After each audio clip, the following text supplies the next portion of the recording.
At about 22 past the hour, one California lawmaker developing quite a reputation in Washington. Some are calling California Congressman Darrell Issa the Obama administration watchdog. He's reportedly leading the way when it comes to his role in investigations. Why is that the case? Carl Cameron got us some answers in D.C. What's happening, Carl? Good morning. Hi there, Bill. Well, he's the chairman, or rather the ranking Republican and minority member of the House Government Reform and Oversight Committee, which means that he is responsible, as are the Democrats on that committee, for looking into government spending, government operations, and efficiency.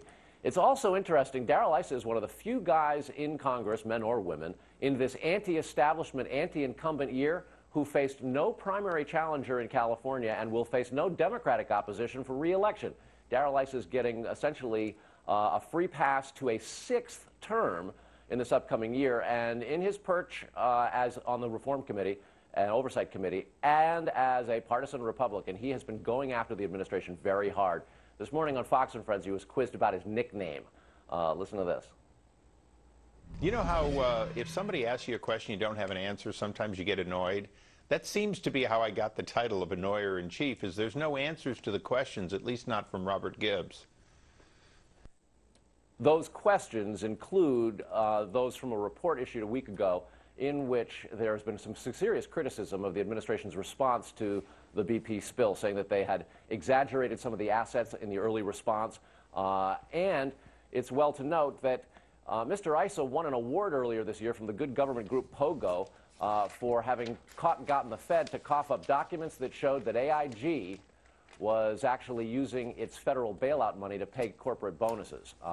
That was part of what Issa was doing, and he's obviously gotten under the administration's skin when it comes to the BP spill response. Right, but BP, AIG, you mentioned. He was also on C-SPAN. What was he asked there, Carl? Well, you know, it's not just he goes after Democrats.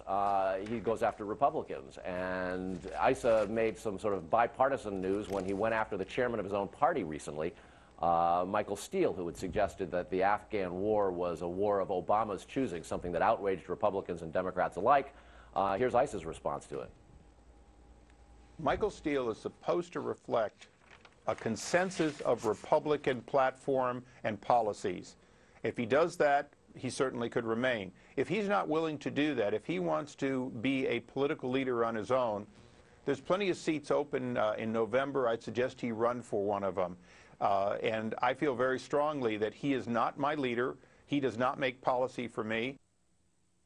When Congressman Issa came out with that strong statement on C-SPAN, Michael Steele was in the process of essentially walking back his earlier statements, and Steele has not lost his job yet. But Issa's criticism is shared across the country among Republicans that the RNC chairman is sometimes a bit of a problem. So here you have this California Republican running for his 6th term in an anti-incumbent, anti-Washington year, Bill, and yet he's uncontested and using his position in Congress and his lack of a challenge to get under the skin of Republicans and Democrats alike. And building a reputation along the way. Carl, thanks. Carl Cameron in Washington. Martha.